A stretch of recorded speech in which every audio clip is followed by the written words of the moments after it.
Welcome to Redefining Us. Nais naming ihayag ang Gospel of Grace patungkol sa ginawa ni Jesus Christ na siguradong magpapalakas sa ating faith and Christian life araw-araw. Tara, let's dive into God's Word and His love together. Ang topic po ng pag-aaralan natin ngayon, okay, mankind reprieved.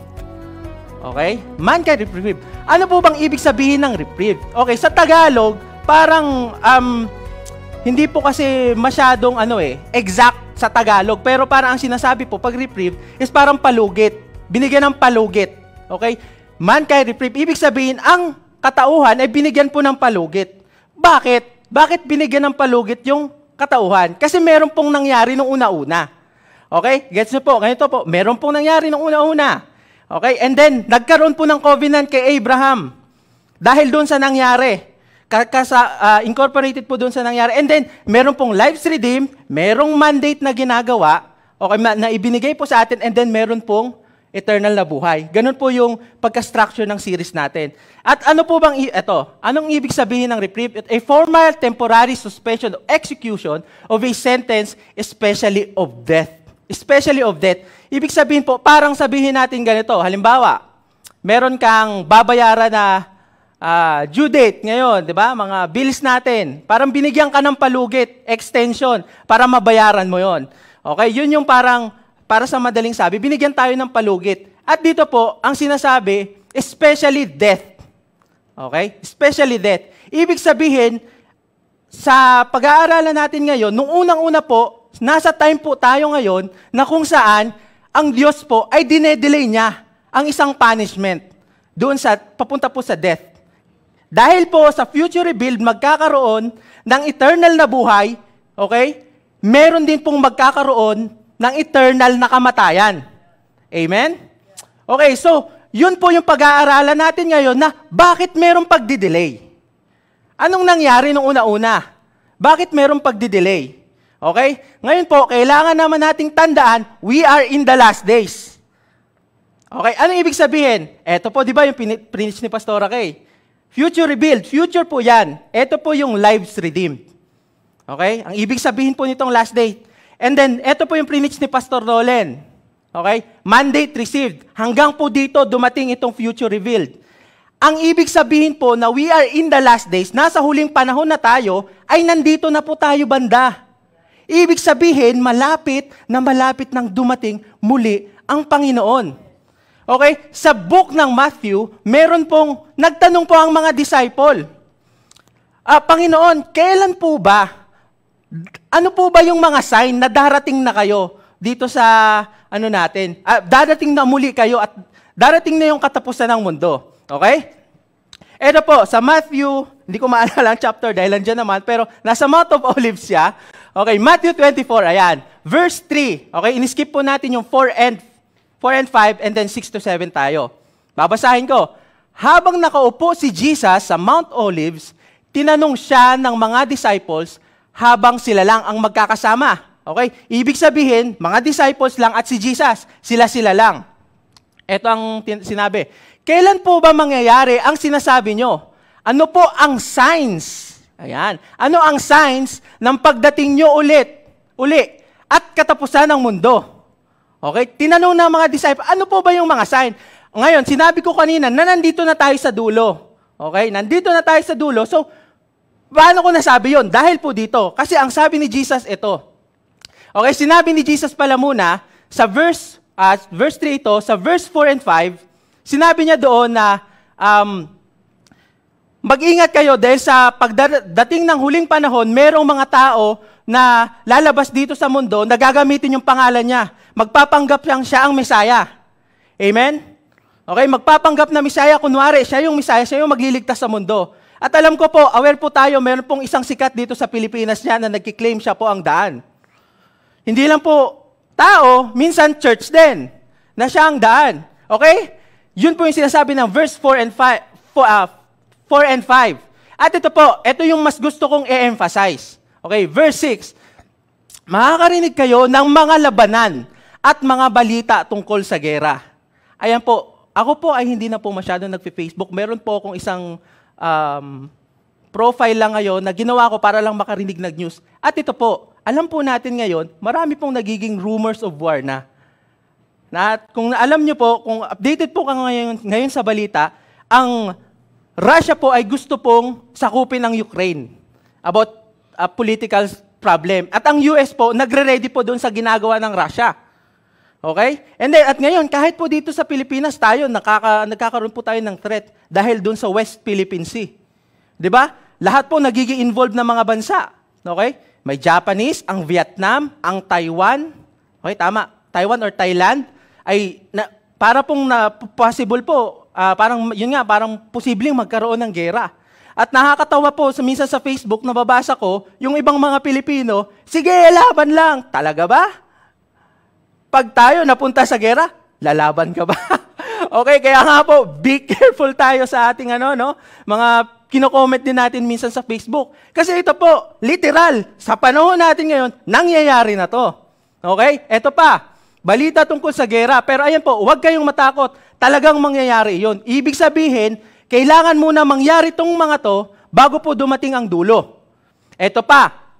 Pero hindi ibig sabihin ay dumating na ang katapusan. So hindi pa po ito katapusan, pero kailangan po mangyari. Merong rumors of war. At ito pa, mag-aaway-away ang mga bansa at kaharian. Hanggang ngayon po, ang Israel at saka ang Palestine, hindi po sila natatapos.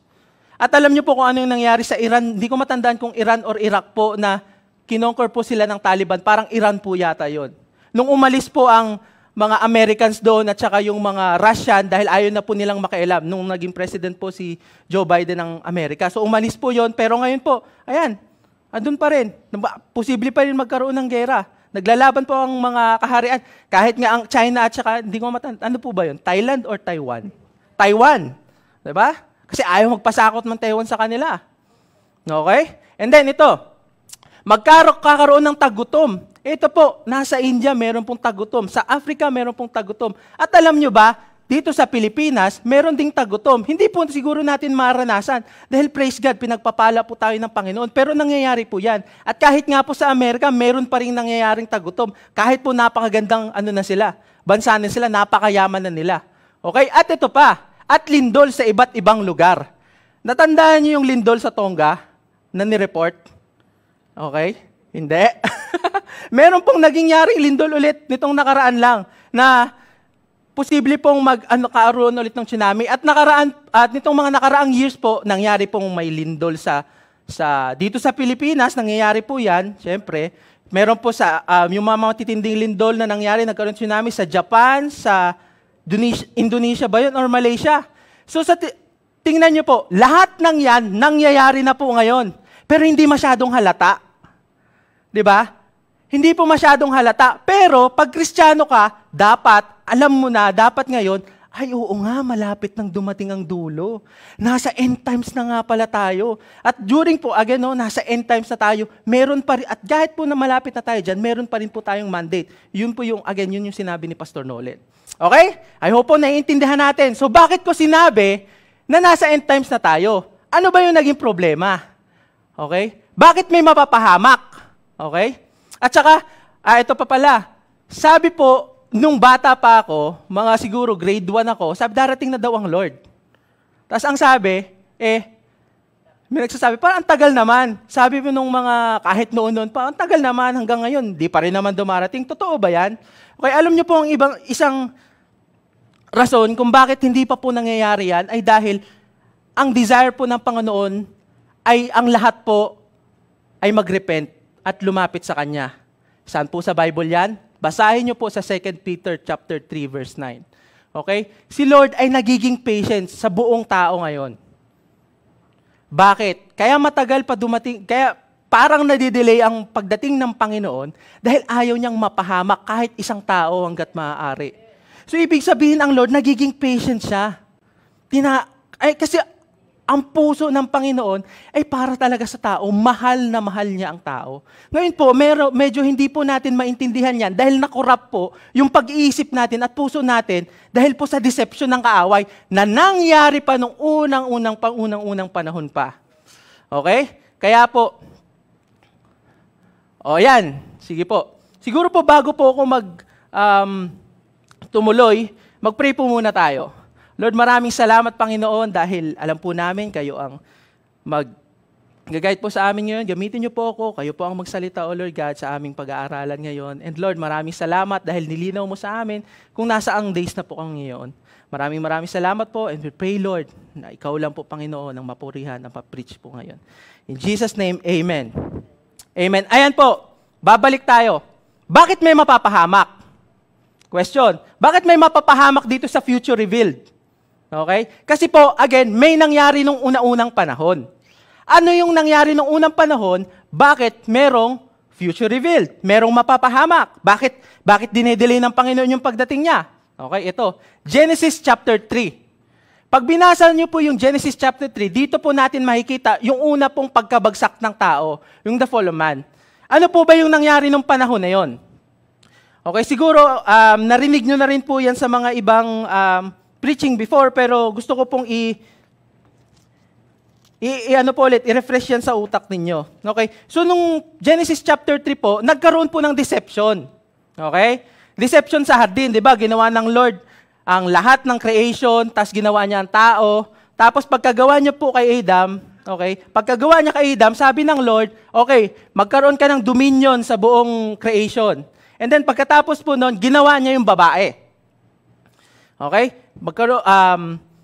Ginawa niya yung babae, pero bago pa pala niya ginawa yung babae, ang sabi ng Lord ay, ginawa niya yung tree, yung puno ng knowledge of good and evil, at saka yung tree of life. And then, nilagay niya po sa gitna.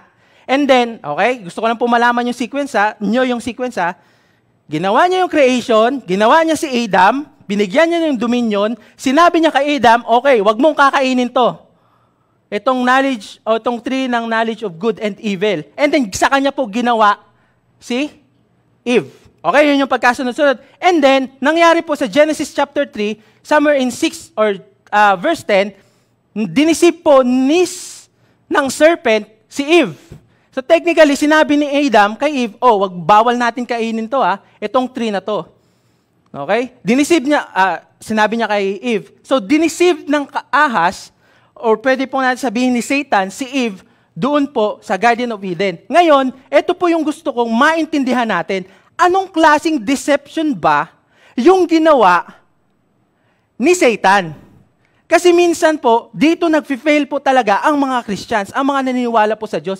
Kasi hindi natin alam kung paano ba talaga nang dideceive. Okay? Kasi pag binabasa po natin, parang, okay, sige, sinabi lang naman niya ganito. Pero ito po, pag-aaralan natin mabuti ngayon. I-reveal natin kung ano yung scheme ni Satan, paano siya nang dideceive. Paano yung deception niya. Okay? Ito ang ginawa ni Satan. Okay? Nung diniceive niya si Eve. Ang Diyos ay inilalarawan ng ahas na para bang pinipigilan silang tamasahin or mag-enjoy sa kanyang nilikha sa hardin ng Eden. Okay, Paanong pinipigilan? So, paano yun? Eto po, tingnan natin Genesis chapter 3, verse 1b. Okay, 1b. Isang araw, tinanong nung ahas, ang babae, totoo bang sinabi ng Diyos na huwag kayong kakain ng anumang bungang kahoy sa halamanan? Okay? Ano pong sabi natin kanina? Pinoportray ni Satan na parang KJ, si Lord. Doon na ayaw na nilang ma-enjoy yung creation niya. Eto, tingnan nyo po. Dyan pa lang po, may mali na. Okay? Dyan sa sinabi ni Satan, may mali na kaagad dyan. Alam nyo ba kung anong sinabi ng Lord kay Adam patungkol dyan? Okay? Eto, basahin po natin sa verse 6 and 7. Tingnan nyo mabuti Sinabi niya sa tao, makakain mo ang alinmang bungang kahoy sa halamanan.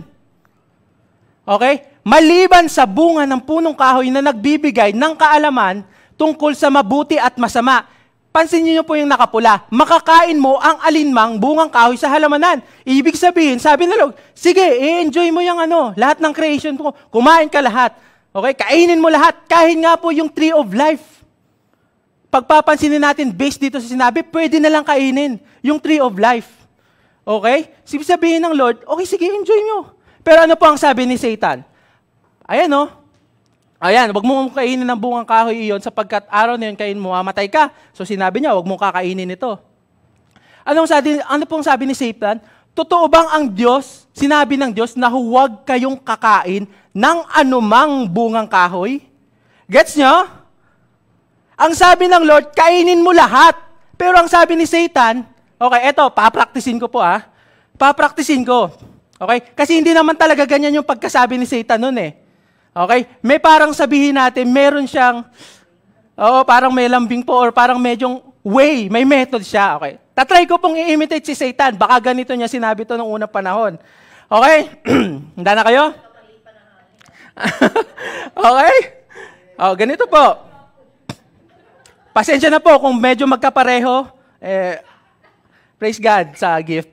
Joke lang. Ito po, papracticein natin. Kasi hindi po yan, totoo bang sinabi lang. Ito po ang pagkasabi niya. Okay? Totoo bang sinabi ng Diyos na huwag kayong kakain ng anumang bungang kahoy sa halamanan? Gets nyo? Parang may pagkamarites ang dating. Na parang chismis. Di ba ang chismis, hindi at chismis, mali naman? Ito chismis to eh. Totoo bang sinabi ng Diyos na anumang bungang kahoy ay bawal kayong kumain sa halamanan? Chismis yun kasi ang sabi po ng Lord, ayan po ang sinabi ng Lord, makakain mo lahat. Makakain mo lahat, anuman. So ngayon, maliban lang po sa puno ng knowledge of good and evil. So ngayon, magtataka naman po tayo, bakit naman kasi binagyan pa ng Lord ng knowledge of fruit and evil? Yan na naman yung problema ngayon. Natanong niyo ba yan minsan? Ako natanong ko yan, seryoso. Okay? Natanong ko, bakit nga naman talaga binigyan pa ng Lord? Alam niyo kung bakit? Okay? Eto po, number 1. Nung ginawa po, di ba, ng Lord ang creation, si Adam, binigyan ng authority lahat. Lupa, langit, sa tubig. Lahat po ang may authority niyan, si Adam. Okay? Basahin niyo po yung Bible niyo. Ngayon, inilagay ng Lord ang tree of the knowledge of good and evil to establish yung authority niya pa rin kay Adam. Isa lang. Okay? Si Adam, lahat. Pero gusto ng Lord, okay, sige, ginawa kita sa wangis ko, ikaw ay katulad ko, pero gusto kong i-establish pa rin na may authority pa rin ako sa'yo. Okay? So ito, ilalagay ko ito para masabi ko na ako pa rin ang Lord. Pero ang galing si Adam po ay pa rin, kawangis talaga ng Panginoon. May glory pa rin siya, pero nilagay po yan to establish yung authority ng Panginoon. Okay? Gets? Isa pa, number 2. Dahil po sa sobrang ganda ng pagkakagawa ng creation, paano mo masasabing maganda yan kung wala kang maihantulad na hindi maganda? Tama? Paano mo maihahambing na dito po sa likod na to, ay kurtina to kung hindi mo tatabihan ng kahoy. Gets? Ibig sabihin po, sa lahat po ng creation ng Panginoon, actually, hindi lang po sinabing pangit yung tree Nilagay lang po yun para to distinguish din na, merong authority ako, at saka para ma-distinguish na pag itong mga kinain nyo, hindi kayo mamamatay. Pero ito, may karampatang resulta pag kinain nyo ito. So gets po natin yan, meron pong authority ang Panginoon at meron pong paghahambing para alam natin na maganda. Maganda talaga pag ito ang pinili natin. Ang problema po, yan yung ginamit ni Satan. Okay? Yan yung ginawa ng serpent. Dinisib niya tayo sa paraan ng ganon. Again po, inilarawan ni Satan na para bang ayaw ng Lord enjoyin natin yung creation niya, ng tao yung creation niya.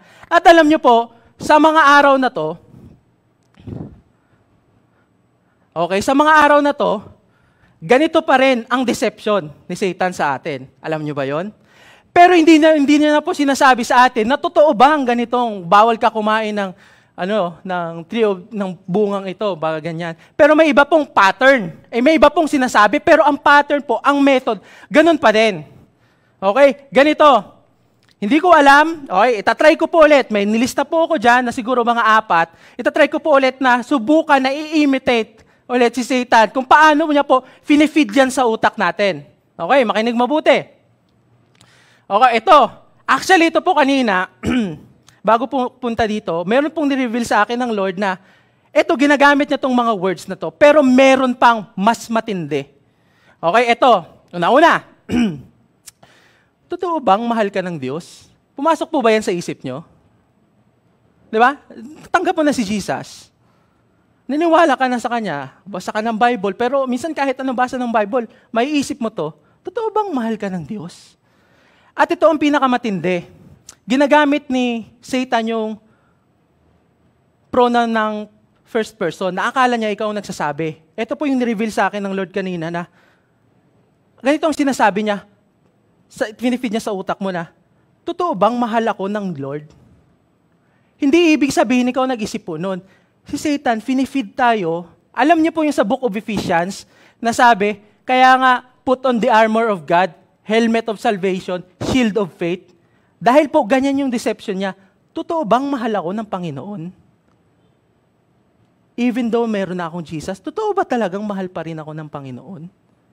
Ito pa po, talaga bang karapat-dapat akong pagpalain ng Diyos? Next, makasalanan ako, tapos magpapagamit ako sa Lord? Pansin niyo po, kung naririnig niyo na po yan, you are being deceived po by Satan. Ito pa, paano yan? Hindi ako perfect. Pwede ba akong lumakipit at humingi ng tulong sa Diyos? Sad face. Sad face. Parang sinasabi po ni Satan na, paano yan? Hindi ka perfect. Hindi ka pwedeng lumapit sa Lord.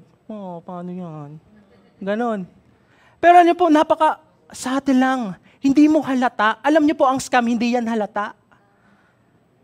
Tama? At ganyan po. Biruin nyo, even from the first time na ginawa po ni Satan yung deception na yan, biruin nyo, ilang taon nang lumipas, ganyan po ang ginagawa niya, perfect na po niya kung paano gawin yung deception na yan. Kaya nga kailangan ho natin maging aware ko, ano ba yung scheme ni Satan? Isa po ito, yan po yung ginagawa niyang deception. Amen? Pero wag po kayong malungkot dahil meron pong sagot ang Panginoon dyan. Amen? Ayan. Ayan po ang sabi dyan, nalilimitahan tayong tamasahin ng pag-ibig at pagpapala ng Diyos dahil nahuhulog tayo sa panililang ni Satanas. Sa totoo lang po, totoo naman, mahal tayo ng Diyos eh. Paano ko? Pero pag ang pinaniwalaan mo pa rin deception ni Satan, kahit mahal ka ng Lord, babagsak ka talaga. Tama ba? Kaya nga po, okay, sige, baka maunahan ko pa ang mga nangyayari. Ito. Yan, may ligay po ako dyan. Back to the Bible. Ang sisihan. Yan. OG edition. Original edition. Di ba po, kumain na nagkasala na si Eve at saka si Adam. Okay? Nagkasala na sila at sinabi ng Lord, nung kumain po sila, na-realize po ni Adam and Eve na sila po ay hubad. So, nagtago po sila siguro sa kakahuyan, and then, narinig po nila yung footsteps ng Panginoon na naglalakad siya doon sa hardin. And then pagkatapos po noon, nagtaka ang Lord. Hinanap niya sila, Adam and Eve. So, hoy, nasaan kayo? Sabi po ni Adam, Lord, nagtatago kami kasi natakot kami dahil nakahubad kami. Sabi ni Lord, paano nyo nalaman na hubad kayo? Okay? Paano nyo nalaman na hubad kayo? Kinain nyo ba ang sinasabi kong prutas na wag niyong kainin, yung fruit ng knowledge of good and evil. Okay? Ito po, dito po nagsimula ang sisihan. Uso po ito sa mga mag-asawa. Okay? Na ikaw dito po nagsimula ang pinaka-original. At pansinin niyo po ito. Okay? Ang nangyari, ang sabi po, 'di ba, nalaman na nagkasisihan, nalaman na ng Panginoon na nagkamali na po sila, na kinain na nila. And then, ang nangyari po ganito. Sabi ng Lord, kinain nyo ba yung prutas na sinasabi kong huwag nyo kainin? Alam niyo po kung anong sabi ni Adam? Ito po, gusto kong basahin para mas manamnam natin yung paninisi ni Adam noong unang panahon. Ayan, ito, ang sabi niya po sa chapter 3, verse 12. Ito ang sabi ni Adam kay Lord, kasi pinakain po ako ng babaeng ibinigay nyo sa akin. Sabi ni Adam, Lord, kasi itong babaeng binigay mo, binigay mo sa akin, pinakain ako, kaya ako nagkamali. Diba? Tapos hindi nyo napansin, na sa pagkasabi ni Adam, parang sinisi niya pa si Lord na binigyan siya ng kasama. Diba? Parang, Lord, kasi binigyan mo sa ako nitong babae, tuloy, nagkaganyan. Tapos sabi naman ng babae, ha? Bakit? Hindi naman niya sinabing bakit ako. O sabi lang niya, bakit? Kasi Lord, itong serpent na itong serpent kasi Lord, dinisib ako eh. Sabi ng serpent, ha? Or baka, sabi nga siguro, baka yung serpent nung nagsisisihan na, baka yung serpent paalis na. Tapos biglang sabi ni Eve, kasi Lord, itong serpent, sabi ng serpent, dinisib kasi ako, sabi ng serpent, ha? Hindi na siya nakatakas. Di ba? Sayang, paalis na, baka lang, hindi pula po yan sa Bible, pero pinoportray ko lang, baka ako po ganun yung nangyari. Pag dumating po tayo sa langit, ipareplay po natin sa Panginoon kung anong nangyari. Amen? Pero ganun po yung nangyari. Nagkaroon ng sisihan, ayan, sisihan, the OG edition. Kaya nga po ngayon, di ba, nasa nature ng tao, pag meron tayong mali, ayaw natin angkinin yung pagkakamali natin. Nagsisihan po tayo. Ito po yung original version niyan. Ayaw po nating masisi. Dapat yung iba. Dapat ito. Yun. Okay. Okay. Pero ito po ang napakaganda. Bebelo lang pulit ako sumigaw. Iinom ako ng tubig. Ano po yung first response ng Panginoon after Adam and Eve sinned? Napansin po ba natin yan sa Bible? Ano po yung unang response ng Panginoon? Okay? Ngayon po, ang gusto pong i-expound sa inyo is kung ano po yung nature ng Panginoon para po sa tao. Alam niyo po, nung unang nagkasala niyan, si Adam and Eve, ito po ang unang ginawa ng Panginoon. Okay? God first cursed the serpent. May ganyan ding deception po ang kaaway. Mamaya po i-explain ko. Nung nagkasala si Adam and Eve, okay, Adam and Eve, ito ang serpent. Nagkasala sila. Okay, nagkasala sila. Ito ang Lord. Sino ang una niyang kinurse? Serpent. Napansin nyo? Yung ahas, hindi niya po kinurse si Adam and Eve. Ibig sabihin, dyan pa lang po makikita natin na ang puso ng Panginoon hindi po talaga against sa mankind. Doon po kay Satan. Wow! Wow! Ang nagkamali po yung tao. Pero ang unang kinurse po ng Panginoon, yung si Satan. Actually, sa totoo po, hindi naman po kinurse ng Panginoon yung mga tao eh. Ang kinurse niya po yung ground. Okay, pero nagkaroon din po ng somewhat curse din dahil, sabi doon, magkakaroon po ng painful labors yung mga babae, yung lalaki, kailangan nung mag-toil para magkaroon ng pagkain. Pero pansinin niyo po, nung nagkamali si Adam and Eve, ang una niyang ginawa, kinurse niya si Satan.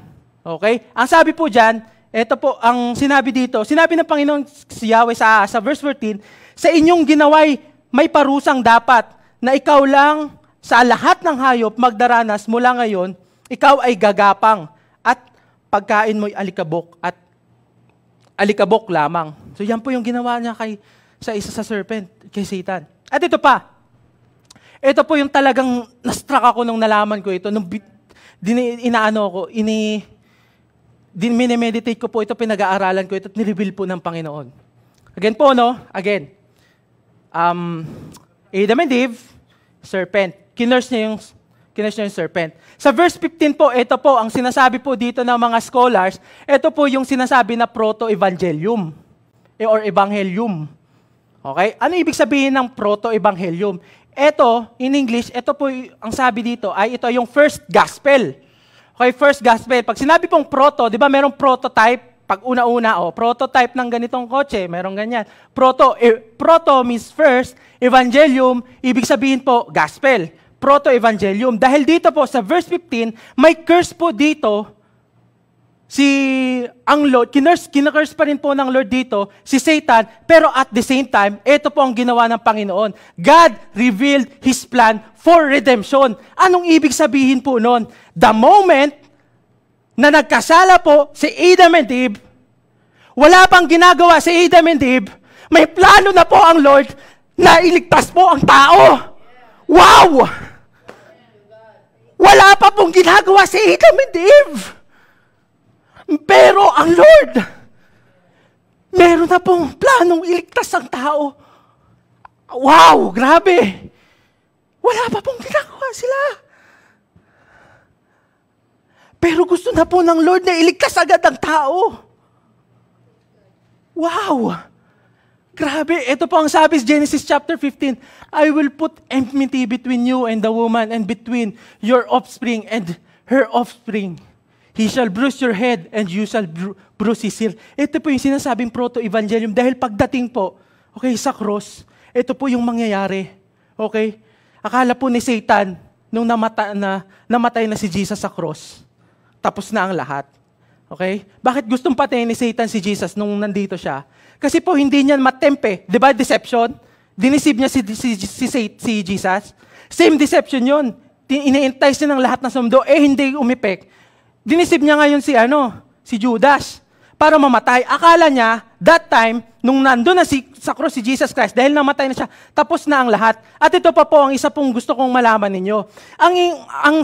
Si Satanas po, hindi po siya all-knowing. Hindi niya po alam ang mangyayari sa future. Kaya nga ginumawa siya ng paraan na yung namamatay si Jesus. Pero ang hindi niya alam, may plano ang Lord sa pagkamatay ni Jesus. Dahil after 3 days, nabuhay ulit si Jesus. Yan po yung sinasabi na Jesus will bruise your head. Wala na. Kahit po yung death, pinagtagumpayan na ng Panginoon. Amen? Wow. Woo! Alam niyo po, ito yung puso ng Panginoon. The moment na nagkasala po sila, ang Lord po meron ng redemption plan agad. Wala pa silang sinasabi. Ito nga po, nagdi-discuss kami kahapon ng aking asawa. Sabi ko, may revelation ako bukas about dun sa ni Kuya March last week. Na talagang din ako. Abrahamic Covenant.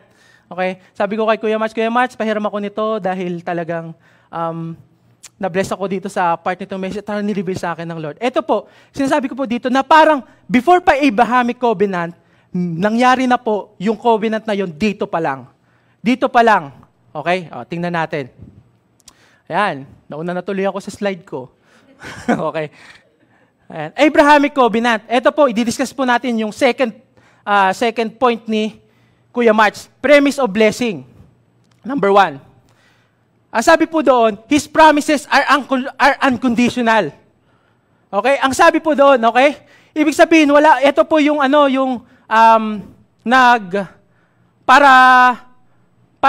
para matuloy po yung covenant, ito po yung nag-ready ng mga hayop na isa-sacrifice.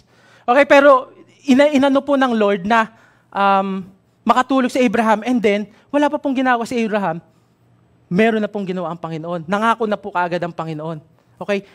Now, i-relate natin doon sa Genesis chapter 15. Nung nagkamali po si Adam and Eve, again, wala pa po silang ginagawa para sa Panginoon, para sila'y maging worthy, meron na pong redemption plan kaagad ang Panginoon. Kaya nga po ang salvation natin, ang pagmamahal sa atin ng Panginoon ay unconditional. Dahil wala pang ginagawa ang mankind, meron na pong ginawa ang Panginoon. Amen? Bago ka pa nabuhay sa mundong ito, alam na Lord na bubuhay ka, namatay na si Jesus sa cross. Mahal ka na kaagad ng Panginoon. Amen? Ganyan po ang puso ng Panginoon para sa atin. At ito po, His promises set us apart. Okay? Dito po, ang ginawa ng Panginoon, inulit niya po, nireiterate niya kay Abraham yung covenant niya. So, ang ginawa po ng Diyos, di ba, diniscuss sa atin ni Kuya March, na pinalitan niya po yung pangalan. Ang ibig sabihin po na si Lord ay may authority to make covenant or to make promises. Dito po, sa Genesis chapter 3 verse 15, wala pa pong ginagawa sila Adam, okay, may authority na kaagad ang Panginoon na magkaroon ng redemption plan para sa mga tao. Amen? Wow, yan po ang puso ng Panginoon. And last, eto pa. Not earned by good works. Again, Genesis chapter 3 verse 15, again, ito pa yung sequence, nangyayari pa lang, okay, na kinukurs ng Lord ang serpent, pero wala pang ginagawang good works, sila Adam and Eve, meron ng redemption plan ang Panginoon. Wow! Grabe! Ito po yung ibig sabihin, dito nyo po makikita na talagang ang gusto ng Lord, from the very beginning, maligtas po ang tao. Amen? Maligtas po ang tao. Wow, Lord, thank you. Dito pa lang pala sa una-una, meron na. Ito po yung sinasabing grace. Ito po yung wala po tayong ginawa, pero may ginawa po ang Panginoon. At hindi po dahil mabuti tayo, ito yung palagi namin po sinasabi dito, hindi po dahil mabuti tayo, hindi po dahil marami tayong ginagawa sa Panginoon, minamahal tayo ng Panginoon, hindi. Hindi mo pa kilala ang Lord, mahal ka na ng Panginoon. Kasi namatay na si Jesus Christ. Sabi po yan sa Corinthians, when we are still sinners, Christ died for us. Wow! Grabe, no? Pero ngayon, pansinin nyo, itong grace po, itong pagmamahal ng Panginoon na-adulterate na dahil po sa deception ng kaaway. Pero ito po ang katotohanan. Ito po ang katotohanan. Una pa lang, mahal po tayo ng Panginoon. Amen. Ito pa, para po natin mas lalo pang maintindihan, sa buong Old Testament po, ang galing ng Lord dahil talagang binibigyan po niya ng pasensya yung mga, kahit po yung chosen people niya. Okay? Na talaga pong mangyari yung redemption plan na yun sa Genesis 15. Okay? O, tingnan po natin yung ibang yung ibang mga, tawag dito, examples po ng time ng Old Testament. Si Noah, okay? Adam and Eve, Cain at Abel, tapos Abrahamic Covenant, tapos Noah. Yan po ang pagkakasunod-sunod. Noah muna pala. Noah muna, tapos Abrahamic Covenant. Eto po. Nung panahon po ni Noah, dumating po yung time na sobrang wicked na ng tao. Ang lahat po na gusto ng tao ay puro wickedness. Amen? Pero, meron pong isa. Okay? And Noah found favor in the eyes of the Lord. Okay? So, alam po na yung kwento niyan, in-instruct niya po, kasi mahal po ng Diyos talaga ang tao eh. Kaya, nireserve niya si Noah. Actually po sa Bible, ang sinabi pong righteous doon ay si Noah lang. Hindi nga po sinabi na yung mga anak niya righteous din eh. Pero si Noah lang nag-iisa. Tapos, ayan po, dahil po mahal ng Panginoon ang buong tao, gusto niya pa rin pong mangyari yung redemption plan niya na sinabi niya doon sa una-una. Kaya nga po, nagkaroon po gumawa po ng ark, nagkaroon po ng flood, and then, yun po, pagkatapos po ni Noah mag-settle yung tubig, pagkatapos po mag-settle ng tubig, si Noah po, at yung pamilya po, nagtuloy-tuloy po. Pero, ang problema, hindi pa rin po nawala yung problema ng tao. Nagtuloy-tuloy pa rin po yan. Kahit po si Abraham nga, hindi perfect eh. Okay? Pero nagkaroon po ng covenant ng Panginoon. Pero ito, kahit po sa time ni Jacob, okay, si Isaac, si Jacob, di ba? Na, parang inunahan niya si Esau na lumabas doon sa sinapupunan para lang mapunta sa kanya yung birthright. Anyway, iba pong yun. Pero ito pong mga time na to, meron pong mga instances dyan sa mga kwento na yan na hindi po naging perfect ang mga tao, pero itinuloy-tuloy pa rin po ng Panginoon para po dumating siya doon sa redemption plan niya. No, okay? Exodus, alam po natin, hindi perfect sila, pero di ba, namatay yung mga reklamador ng unang panahon, tapos nagtuloy pa rin po sa promised land hanggang pong dumating sa exile. Kaya po, ang dahilan po kung bakit nag-exile ang Israel sa Babylonia, dahil po, sobrang sama pa rin po ng mga ginagawa ng mga hari noon, ng buong Israel, practice po ng idolatry, pero ang exile po ay isa pong grasya ng Panginoon na sinet apart niya ito para po magpatuloy pa rin yung redemption plan niya.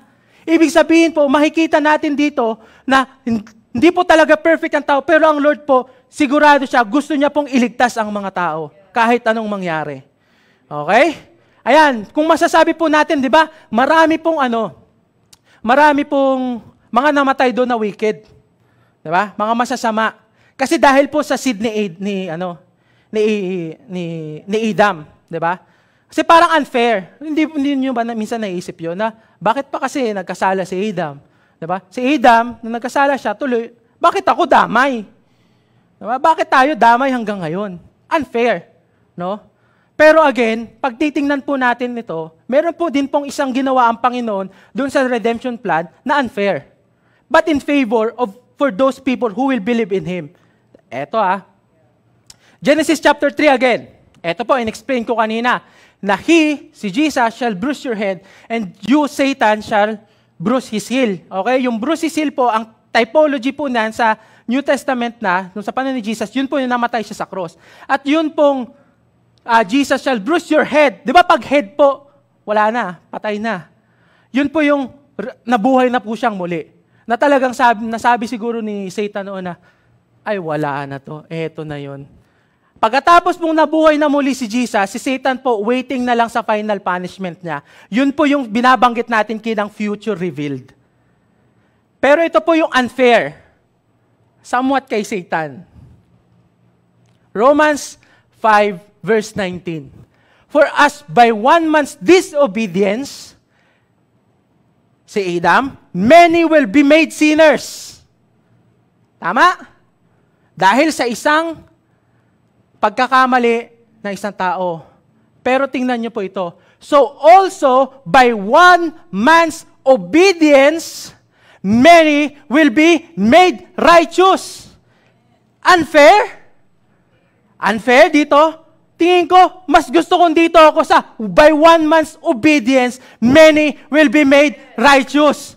Amen? Yan po yung fulfillment ng redemption plan ng Panginoon. Nang dahil po sa pagkakamali ng isa, si Jesus po ang bagong Adam ngayon, by His obedience, perfect obedience sa Panginoon, ngayon, many will be made righteous at kasama po kayo.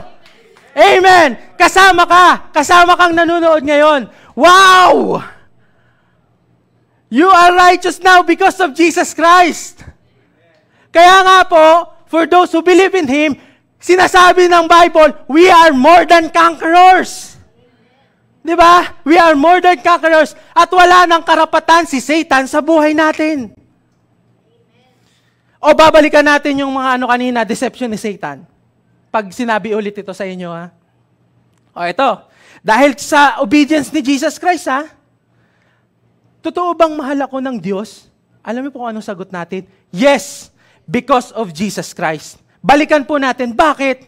Because of Abrahamic covenant, yung promise po ng Panginoon ng salvation sa atin is unconditional. He has authority para bigyan tayo ng salvation and at the same time, hindi po may earn ng good works yan. Kaya yes, mahal ka ng Diyos dahil kay Jesus Christ.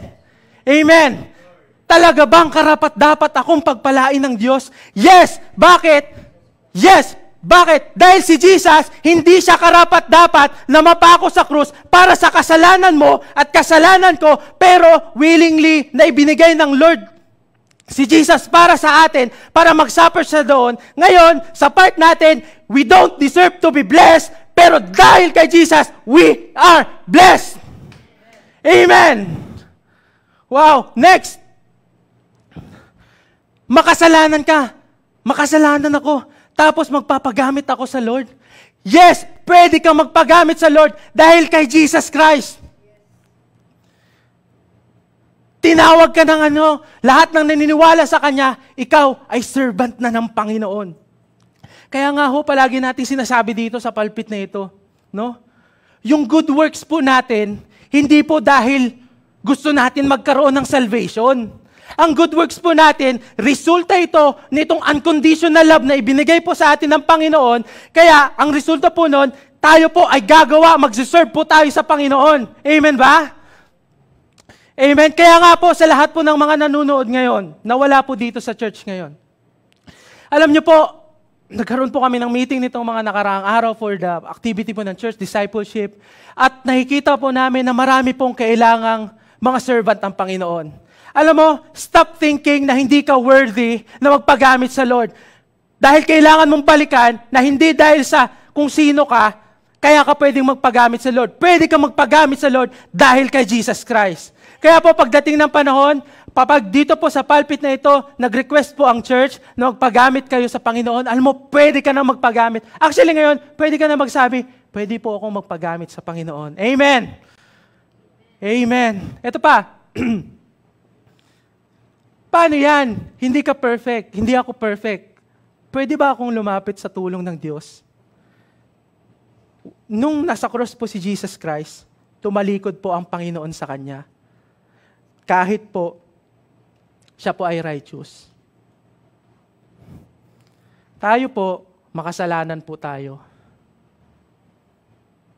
Okay? Pero ang Lord, tinalikuran po si Jesus Christ. Para po tayong mga naniniwala sa Kanya, pwede po nating yakapin ng Panginoon kahit anong oras. pwede po tayong lumapit anumang oras. And we give all credit, lahat po ng ito, dahil po kay Jesus Christ. Kaya nga po, wala po tayong maipagmamayabang. Lahat po ng boasting natin ay talagang kay Jesus Christ lang po. Wala na pong iba. Wala na pong iba. Wow.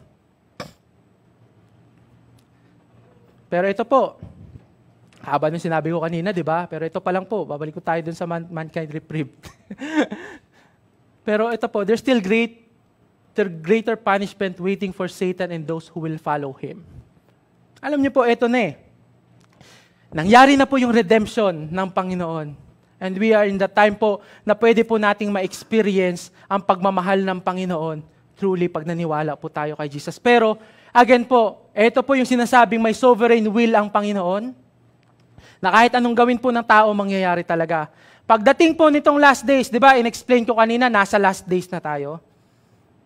Darating po na mag-e-end po ang mundo, darating po muli si Jesus Christ, magre-reign po ang Antichrist dito, yung totoong Antichrist. At pagkatapos po nun, magkakaroon po, sa lahat po ng naniniwala kay Jesus Christ, magkakaroon po ng celebration sa langit. Amen? Excited na ba kayong maka-experience nun? Ako, excited na po, pero Lord, wag muna. Ay, sa bagay, no, pag dumating pa naman si Jesus nun, pero wag muna, Lord. Pero, ito po, ang nakakatakot po dito ay, meron po talagang greater punishment, may eternal death na mangyayari para po doon sa mga hindi maniniwala sa gospel ng ating Panginoong Hesukristo. Ayan. We are in this timeline po that God is delaying His punishment because of sin. Dahil po, again, ang kalooban ng Panginoon, ang tao po ay mag-repent. Ayaw niya pong mag-suffer ang mga tao. Dahil, ayan po, in-explain ko na kanina, from the very beginning pa lang po, ipinakita ng Lord na kahit na nagkamali po sila Adam and Eve pa lang, meron na po siyang redemption plan. Yun po yung puso ng Diyos. Na talagang, mahal ko ang tao, hindi ko talagang hindi ko kayang hindi mahalin. Mahal na mahal po tayo ng Panginoon.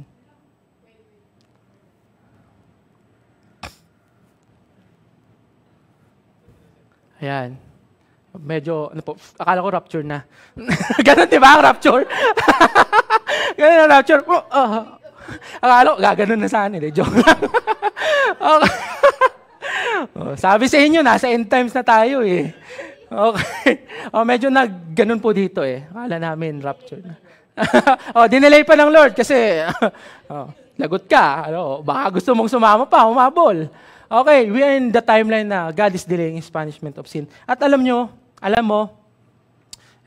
hindi mo na kailangang magpabibo sa Diyos dahil gumawa na ang Diyos ng paraan para maligtas ka noong unang panahon pa lang. Amen? Alam mo kung anong kailangan mong gawin ngayon? Magtiwala ka sa Panginoon. Amen. Praise God. Tinatawagan ko po yung worship team. Nasa conclusion na tayo, yehey. Wala pa po akong 1 oras. Napansin ko yun. Malapit na, 7 minutes na lang. Pero wow. In conclusion po, sin is great. Yung sin po ni Adam is great from the very beginning. But at that time po, ang Diyos po ay meron na kaagad plano para po, great plan para po tayo ay maligtas. Ngayon. At ang salvation po ay available na po ngayong araw. Amen.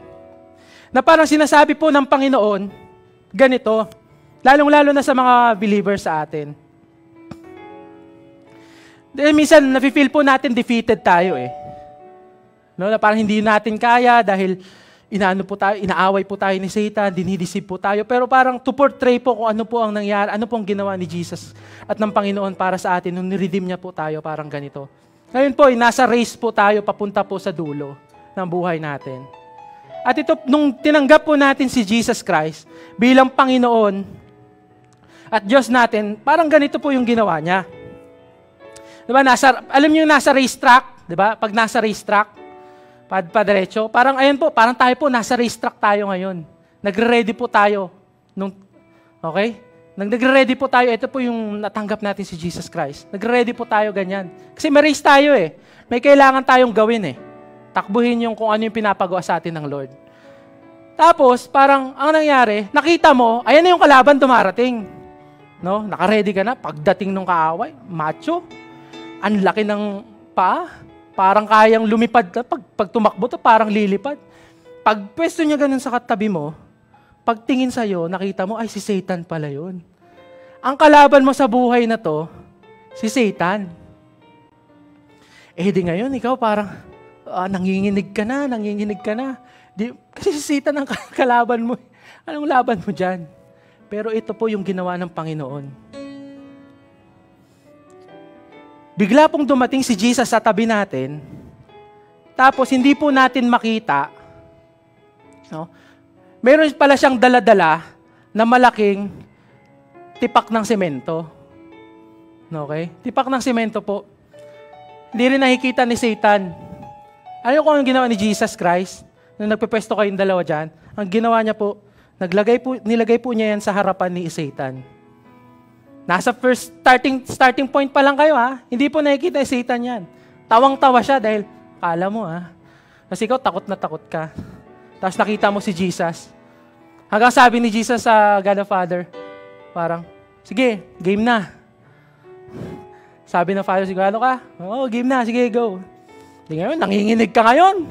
Tapos si Satan, nakatawa sa'yo, no? Pero di niya alam, merong harang. Pag sabi ng Lord doon, okay, ready na! Tatakbo na tayo. 3, 2, 1. Ikaw, sa sobrang kaba mo, hindi ka nakatakbo. Okay? Pero si Satan, okay, pag takbo niya, hindi niya alam, meron palang nakaharap, pak! Una ang ulo. Starting finish pa lang, wala na. Tapos nagtaka ka. Sabi, ha? Nanginginig ka, anong nangyari? Ano nangyari? Sabi ni Jesus sa'yo, sige anak, tapos na yung laban, takbo ka na lang. Amen! That is why today we are more than conquerors dahil ngayon pa lang po, from the very beginning pa lang, panalo na po si Jesus. At tayo po, sinasabi ng Panginoon, sige, takbo ka na anak! Panalo na! Panalo na! Ako to, sa akin to, wala kang dapat ipangamba. Pwede kang lumapit sa akin dahil mahal kitang lubos. Okay? Pwede kang lumapit sa akin dahil kay Jesus Christ. Ngayon, enjoyin mo yan. Kahit meron mang humarang sa'yo, dediretso ka dahil kasama mo ko, tapos na ang laban. Amen. Kaya nga po today, okay, yung sin po ni Adam is great, but the righteousness of Jesus Christ is greater. Redemption and victory is already here. Amen. Dakila po ang ating Diyos. Amen. Amen. Amen. Hallelujah. Thanks for tuning in to Redefining Us. May the gospel shape your heart, renew your mind, and transform your life. Kung ikaw ay na-bless sa episode na ito, feel free to share it with people you know. Stay rooted in His grace, and we'll see you next time. God bless you.